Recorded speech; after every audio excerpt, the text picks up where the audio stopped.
Welcome back to In Detail from GA Plus with myself and Aaron Kernan. Aaron, talk to me. What's the crack after the weekend? All's good, Michael.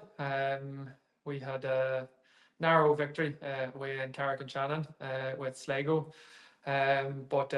Just happy to get the 2 points on the board, and I think just maybe like yourself, talking plenty of football.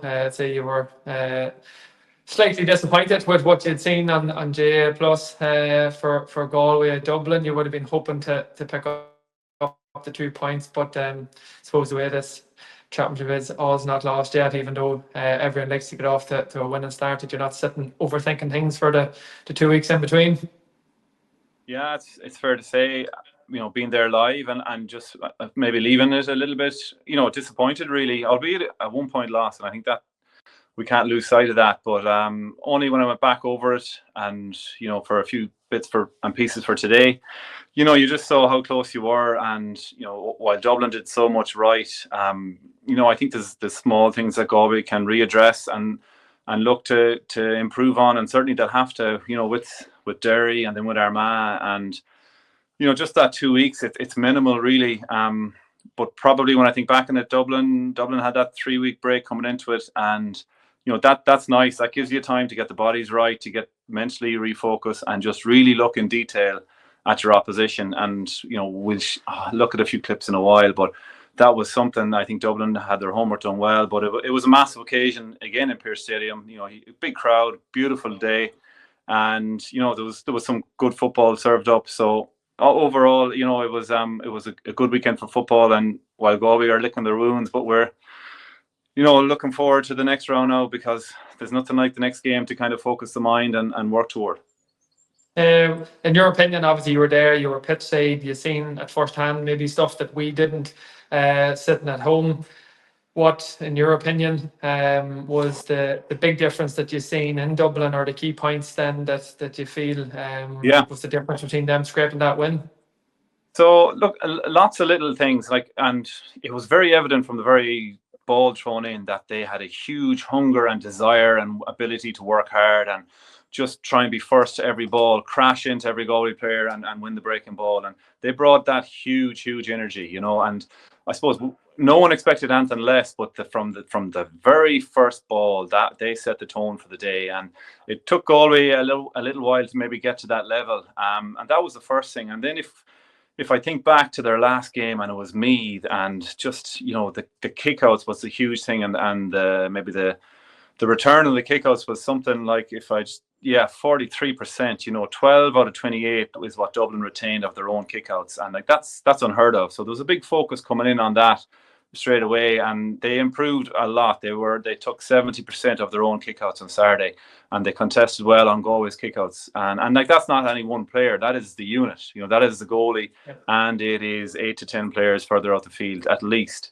So they obviously had time to kind of really work and focus on that. But if, first of all, the first few things I want to look at here is Stephen Cluxton, the man, central to that. But it was the bread and butter stuff. In the first half, Stephen comes up with 2 huge saves, and just maybe we look through them here a little bit just to pick them out. And very early on, so I know he conceded 2 goals, couldn't do a lot, but the second one a little bit fortunate, and the first one was a super effort by Matthew Thompson. But this one here, it's just, look at where his position is. He's out, he's on the corner of the small box, he's set low, he's making himself big and just quick to react. And he puts himself in a good position to save the ball. Fair enough, it rebounds and it's lifted off the line. But that's just a really important save at an important juncture of the game. This one comes maybe 10 minutes later. This is the Shane Walsh effort you might have seen since, Aaron. But it's super play by Galway, fast play, quick early ball. I like the little bit of movement here from Matthew Tierney. He just pushes away his marker to create a bit of separation. And it's an excellent pass inside to him from, I think, Dylan McHugh. And after that, it's just good movement, quick hands, a lovely pass inside from Rob Finnerty. And, Shane, again, Cluxton is well out. He's out past the 6-yard line now. And he's set himself low. And he's ready. And a lot of instinct kicked in after that. But maybe a couple of things on it. Shane maybe could have rounded him. But earlier in the game, David Goff had pulled had pulled lads for over carrying, so that option wasn't there without taking a play. So just really, really good stuff from him. Yeah, I would have thought Michael Meehan there now might have dropped the right shoulder, went on to the left foot and rolled it into the net. It's unusual for Shane in those situations, to be fair to him. Yeah, first game back, I think the option, and even at the height it was kicked at, it was kind of waist height. So I think, I'm always tried, never really pulled it off, but always tried to put them low. But sometimes when you go with power, they will lift. But yeah, the option dropping the shoulder and going around him was possibly on there. But that's learning it for Shane. The third bit on Stephen is just that final kick out. So it's a draw game with 30 seconds to go here, and I don't know really what he sees. But to be fair to the Dubs, they have created a huge gap of space with lads breaking left, breaking right. And in the end, that's where the ball is going to go. But you'll see that it's very tight. It has to be on the money. And credit to Stephen, like he whips this, and it's taken by Lahif. And if he doesn't take that, there's 3-on-1 there. That is turned over. That is Galway getting a score on the hooter. But it played out differently, and the same man Lahif will end up, finishing this score off at the end. And something that Dublin deserve credit for is how they move the ball, how they move players left to right. Like we've seen this over the years, Aaron, and they're so good at it. Creating and holding and making space for a play to finish off the score. And that'll be a little clip that we look at later on again in a little bit more detail. But, just a hat tip to Stephen Cluxton and his team for how they really set up and went after Galway's kickouts, and also just were brave and strong on their own kickouts. And that was the platform of which in that middle third of the pitch they set the standards and challenged Galway. And it was Galway who were slow to get to Dublin standard in that area, and that's what was the difference at the end of the day. Yeah, it sort of struck me. It was very similar to Niall Morgan's last kick out against Armagh. Whenever it was a draw game, and it's the same sort of trajectory of a pass, but at that stage, Charlie O'Burns gets a hand in, and then Armagh go up to draw that there last free. So fortune favours the brave. It came off for Stephen and the Dubs at the weekend. And to be fair to Tom Lahif, he won that one. He found himself a pocket of space, and then just hook kick, just pure instinct. Something to be fair, you mightn't have associated with him, but super score by him to get them across the lane where the hooter already gone. Exactly. Yeah, no, and that was the winning of the game, and it probably favored Dublin. Dublin probably deserved it, but if that kick out isn't landed, it may go the opposite way, or maybe it plays out a draw. But that was the first thing. Something else that jumped out, and again, this is only really kind of looking back over it since, but a little bit of planning that at Dublin put in. I think the extra week off, and having seen Galway, Mayo, Galway, the kind of final and the semi-final with Roscommon, and a lot of that Galway were very dominant in the midfield in terms of setting up and getting their strong men on the ball. And a few things kind of jumped out then when we looked. The people like Keane Darcy, Paul Conroy, Killing McDay, John Maher, Matthew Tierney, they're usually the lads who come in to field, right? And I suppose I was just interested to see how Dublin were addressing that. And we'll see a first clip coming up here. And this is the very first kick out for Galway, I think. And Conor Gleeson opts to go long. So what we have is Matthew Tierney is making his break for a long kick out to the number 10 position. And that's well within Conor Gleeson's range. And what happens is when this is identified, his marker knows he's not the guy to jump with him. So he swaps with Kieran Kilkenny, who's just highlighted on the screen as well. And Kieran, being the man we know he is, and he had a powerful game the last day, he's the right man to come in there and be under that ball and break that ball and just stop Matthew Tierney from winning clean possession. And the break is lucky, but as you said, fortune favours the brave, and it gets back into Dublin's hands. So that was the first little indication that Dublin have a plan here. It goes all the way down the field, and I think Bugler hand passes that one over the bar. So if we see the next one, and we have seen this in numerous games, it's Keane Darcy breaking from the wing, running right across the centre, kind of on the diagonal. But Peadar O'Cuffy Byrne, knows that this is potentially on, so he's marking goal side. We also have right in the middle of the pitch, Kieran Kilkenny is cheating in from the right wing, and he's there right between the goalposts. And O'Cuffy Byrne just does everything well that you want him to do. He manhandles, he just shields, he screens, he makes sure Keane Darcy cannot get a run and cannot get a jump on the ball. And again, strong hands from Kilkenny there to claim that possession. And that was, again, that's early in the game, but it's Dublin just getting on top of Galway's kickouts. And fair enough, Cluxton kicked the first one out over the sideline under enormous Galway pressure, but they did quite well on their own as well, as we mentioned earlier. And the final little thing that we'll just look at is up in their defence, and it's what they did here to cover off Shane Walsh. And it's Bugler at the top of the arc, and we're going to look at him here. He's just scanning back to make sure, okay, where do I need to be? What's the best thing that I can do for my team? And once he identifies that there's no real threat on his shoulder, he knows, and we all have a fair idea what Shane Walsh would like to do here. He can maybe burn along the inline, but there's a crowd in front of him, so that's not on. So there's a good chance as he approaches the 40-meter arc that he might want to check back onto his right. But Bugler is there and just covers that off, and the ball is recycled and nothing comes of it. So again, that's another little box ticked, in the Dublin players' heads and management heads, that these are the things they would have planned and prepared for. And, as you would tick more of them off and achieve them, just confidence grows. Yeah, I suppose the big one for them is it's all right having this plan in place, and you would have to imagine that they always do, but just that desire to go and execute, as you said, from the very first whistle, it's the physicality that they were going after. And we know the fitness levels, we know the endurance levels that they have. But I suppose the reality is we haven't seen it for a prolonged period of time. And there probably has been a wee bit of flatness or staleness, or they're unsure in their play. But I think they set their stall out from very early on.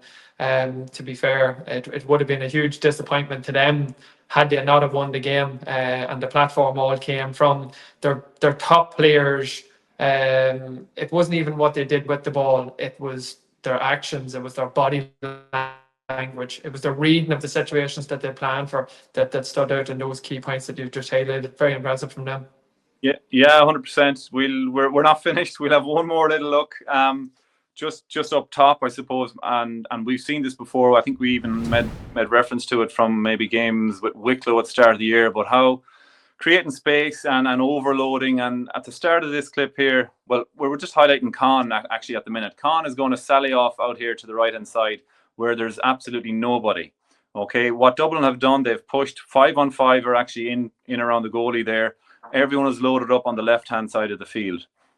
So as the ball comes across, we're going to see an enormous amount of space, highlighted, and even more in front of Con, and he's one-on-one with Johnny McGrath. And to be fair, it's an excellent hand pass from Kieran Kilkenny just to find him to make this backdoor cut. And it's just that, like, who wants to be marking Con O'Callaghan or any of today's top forwards in that much space? And the pass is just inch perfect, and Con gets through and he gets his score. And I just, it's really simple little play, but it doesn't happen by chance. And that was like one good clip of it. This is very, very late on. This is the second last point. So what about 6 minutes to play? And Dublin it's a level game. Dublin are looking to go one up. So again, they're sending lads inside. They know the best way of creating space is overloading inside the 14 or the 21. There's going to be 5-on-5 in there now in a few seconds.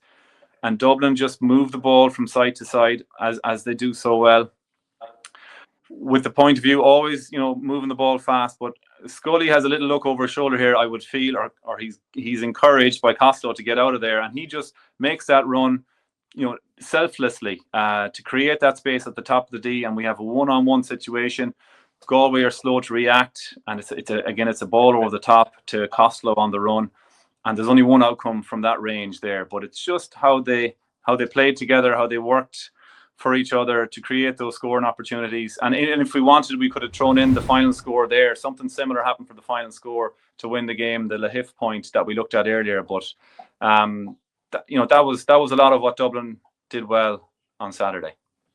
Yeah, I suppose that there is a learning defensively from that there as well, in terms of even the Con O'Callaghan one where Johnny McGrath, he is given that man marking role, but there probably are times where you don't need to be as close or as tight as what he was. Like Con wasn't going to score a goal that far out. I would say if Johnny had stepped off him just 5 yards, obviously not too far, it is Con O'Callaghan after all, but because he went so tight to him, he just basically created the backdoor cut himself. But again, the most impressive thing is that Con had the wherewithal to know, okay, that's a closed attack in that far side. There's nothing going to happen there. What can I do to get myself on the ball or create a bit of space? So it just goes to show the game smarts that he has live whenever it's happening right in front of him. And I suppose it just makes him the player that he is, in fairness. Exactly. And look, I'm always conscious that when you go looking through this, you can kind of pick out things to kind of reinforce the point you want to make. But there's certain patterns of play, and yeah, the point you made for Johnny McGrath there, and to think that that attack was into the wind. So you're right. Maybe there was a chance where I don't need to be right in his back pocket. I can just give him that little bit of space, but he's not getting inside me. And it might have allowed, cover to drift over then to double up. But look, that's the way it went.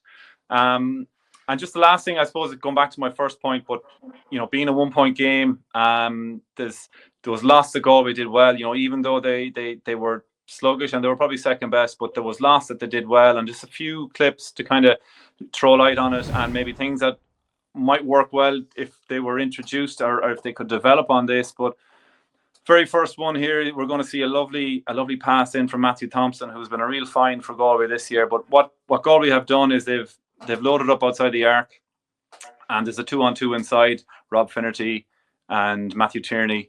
This goes as far as Rob Finnerty, I think, and he turns left and cuts back on his right to clip the score. But there's opportunities there with Rob and with Matthew Tierney to find them in that situation. And Aaron, we've talked about this all year, if they can do that, that leads to, that'll lead to one-on-one situations, points, certain point chances, and maybe goal chances. This is 2 minutes gone in the second half. Galway have hit 1-1, and this is the next kick out. They're 4-on-3. They're pressing up right on the arc. They're not letting Dublin out. And again, Matthew Thompson cheats a little bit here just to get away. He's pressing the arc, but once he knows it's going elsewhere, he's dropping off, and he intercepts one of those just little pocket kickouts to the centre that everyone loves to find and get lads away in. But it's well read, and where he's in for a great score. He's kicked 1-1 in 2 minutes here, and he's flying, and he's proven to be a massive player for Galway all year. And again, just the last clip, this is something maybe as a forward to watch out for. I don't know if you can how do you coach this? A lot of this is just natural and instinctive, but it's Rob Finnerty, and we just see him here. He's after giving the ball. He's marked tightly, and watch what he does. He checks right to break back left, and in doing that, he creates maybe a 2 or 3 yard separation with his man, and he's on form. His confidence is high, but see the little bit of space he's made for himself, albeit at a tight angle, and he takes on the shot, which is probably a low percentage shot, but he's been going well all year, and he hooks it over the bar. And it's just that lovely bit of movement, that check right to break back left. It goes from being man marked to having 2 yards of space. Just classy score from a classy player. A man in form, but you're right. Like if you're the defender and you're tracking him, in that case, you are trying to stay tight to him because the ball is in close proximity. But once he jams, the brakes on, and you have to stop your momentum. As a defender, you're just following him. You have to react to his movement, where he's creating that movement, knowing exactly what he wants to do and the angle he wants to come off the other Galway attacker to get that shot off. So very, very subtle move, but one that was hugely effective and something that he's brilliant at in fairness to him. 100%. Anyway, I'm going to stop talking now. Aaron, what were you looking at over the weekend? Yeah, well, I suppose I had mentioned we were in Carrick and Shannon, so right. We probably had a fair idea what we were going to face in terms of it being a local derby, and obviously seeing how compact Leitrim were and the trouble that they had particularly caused Mayo whenever they got them in Carrick and Shannon the week before. So you have a game plan and how you want to try and act, but just sometimes, and I find it across the board with a lot of teams at the moment who are still trying to develop and evolve in the new rules and the new game that we have, that sometimes whenever you are afforded a wee bit of space and time, players subconsciously still think, I need to take a play, or they do play it safe. Where we look at a few clips here where it just shows the different contrast in terms of what can happen. So Aidan Devaney's taking a kick out here, and as it runs on, you'll see Cian Lally, the bottom left-hand corner of the screen. He picks up a mark just inside the 40 and continues to play on. But just what we want to look at here is, obviously there's a bit of pressure coming on initially from Leitrim, but as he breaks out, Cian's left-hand side, top of the screen here, we have Luke Towie, we have Paul McNamara. So in this case, what you're looking for is space on the far side. Let's get our head up and let's get the ball moving. But Cian, just by taking that extra bounce and solo, he plays the ball to the nearest man to him, who's Luke Towie, who's in contact, and he ends up carrying into open space. But now what Sligo face is exactly what Leitrim want in terms of it is now a closed attack. They have their 11 defenders back where they want them. So the opportunity of going direct to the full forward line, the opportunity of manipulating space to get one-on-ones, it is very minimal. And to be fair to Leitrim, they're super organised here. Just an awful lot of communication, clogging up the centre. And Cian Lally, who won the initial ball, ends up getting swarmed, and three men around him take it off him. So that was 5 fist passes, but 9 plays of the ball to get there. This is a contrast. This is a couple of minutes later. Another short kick out from Aidan Devaney, picked up by Alan Riley, but it's a quick hand pass. Evan Lyons, a quick hand pass to Paddy O'Connor. And now we see Dara Cummins, the only play that's taken of it. And it's just a 25, 30 metre pop pass up the lane to Cian Lally, who makes a run out. So at this stage, there's another 5 passes there. But look at the difference in terms of what it affords Pat Spillane, where he takes his play, drops the shoulder, cuts inside, and a really simple score. So one score to the other, it's still only 5 passes. But the difference is there was 9 plays taken in the first clip, where there was 1 bounce, 1 play taken in the second. And because you cut out those, and even that pop pass from Dara Cummins compared to where there was no kick in the previous one, it doesn't afford Leitrim the time to get back, to get set, and have all of their defenders facing you. So it just was a small contrast. I know it's something obviously that we're trying to develop, but obviously there's coaches out there who are looking at their own teams and are seeing opportunities. And to me, whenever you're doing your video analysis, video reviews, seeing's believing. I always think that just small things like that, it's okay, you can tell someone a million times what to do, show them, and it just sinks in that bit better. So I would say every coach, every manager across the country, like we are all learning with this new game, and players are programmed to play a certain way. But for me, in that one game, that was the difference in terms of, and Mayo got better as the second half went on in that Connacht semi-final a couple of weeks ago in Carrick-on-Shannon. I was at it myself for GA+. So all teams will learn and will develop from that there. And so Down are another team who obviously are brilliant results away from home, to go away to rack up the score that they did. But it's just sort of builds on a wee bit. Like they caused Donegal an awful lot of trouble, predominantly by creating goal chances, by using the foot more than they would. But we have Ronan Burns, a quick kick out here to Patrick McCarthy. But something as simple as this, we have Ryan McGill, 60, 70 metre foot pass off the outside of his boot to Ryan McAvoy, and a simple point, 14 yards out. But that doesn't happen by chance. They have manipulated that because they've stretched the whole field. You know, they have created that. Same thing again with Patrick McCarty. Quick sideline, you know, no dilly-dallying over a ball to Pat Haven. But his head's up and a long ball up to John McGill.